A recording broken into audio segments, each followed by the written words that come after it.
TTD వంటి పుణ్యక్షేత్రం కన్నీల క్షేత్రంగా ఉందని, టీటీడీలో 6 నెలల కిందట 100 కోట్లు చేతులు మారాయని, ఇంజనీరింగ్ డిపార్ట్మెంట్లో అవినీతి ఉందని, దీన్ని బహిరంగ పరచాలని కేంద్ర మాజీ మంత్రి చింతామోహన్ ఆరోపించారు.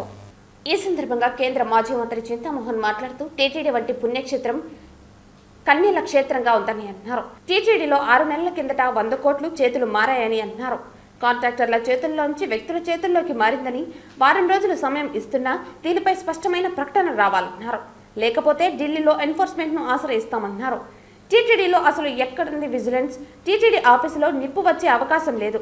ఈ ఫైల్స్ ఎవరు కాల్చారని ప్రశ్నించారు. పెద్దల చేతుల్లోనే అవినీతి ఉందన్నారు. ఇంజనీరింగ్ డిపార్ట్మెంట్లో అవినీతి ఉందని, దీన్ని బహిరంగ పరచాలని అన్నారు. తిరుమల తిరుపతి దేవస్థానంలో అవినీతి ఉంది, అనుమానమే లేదు. 6 నెలల క్రితం 100 కోట్ల రూపాయలు డబ్బు చేతులు మారింది, అనుమానమే లేదు.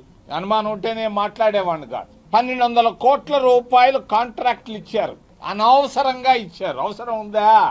చౌల్ట్రీని కొట్టాల్సిన అవసరం ఉందా? రోడ్లకి ఏమైనా ఇబ్బంది ఉందా? 1200 కోట్ల రూపాయలు పవిత్రమైనటువంటి పేదవాళ్ళు వేసినటువంటి రూపాయి 5 రూపాయలు ఆ డబ్బుల్లో నుంచి ఇంత డబ్బు ఖర్చు పెట్టాలదా? ఎంత గొప్పది! మిగిలిన డబ్బు వేరు, ప్రభుత్వ డబ్బు వేరు. అక్కడ పవిత్రమైనటువంటి హుండీలో పడ్డటువంటి డబ్బు వేరు. ఆ డబ్బుని, పవిత్రమైన డబ్బుని అపవిత్రంగా చేయడం అనేది నేను చేతులెత్తి చూపిస్తున్నాను, ఏలెత్తి చూపిస్తున్నాను.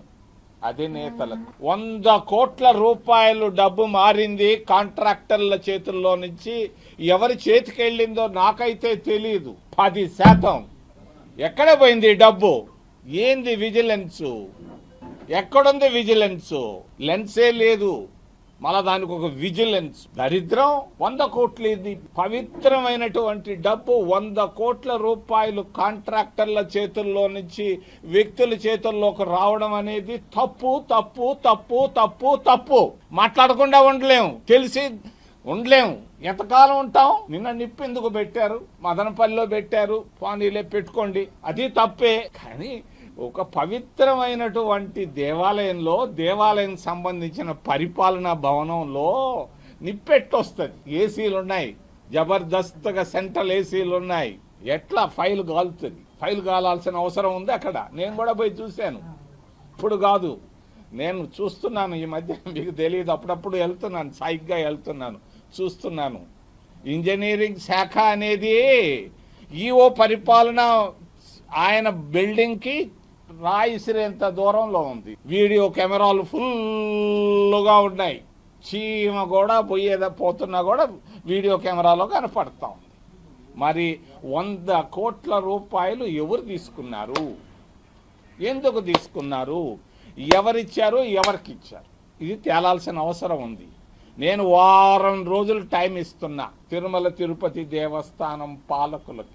అది లేకపోవచ్చు, అధికారులు ఉన్నారు. వచ్చే ఆదివారం లోపల స్పష్టమైనటువంటి ప్రకటన రావాలి.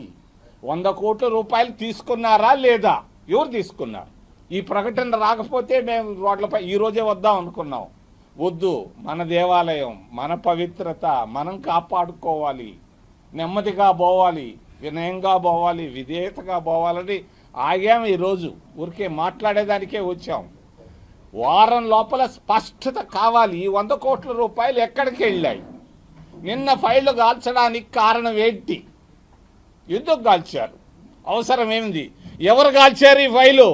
ఎందుకు సాంబ్రాణి కడ్డీలు కాల్చాయి, కర్పూరం కాల్చింది? ఇవన్నీ నేను నమ్మను. దీంట్లో ఎలా తప్పించుకుంటారు? దీని విషయంలో కూడా స్పష్టమైన వైఖరి అవసరం.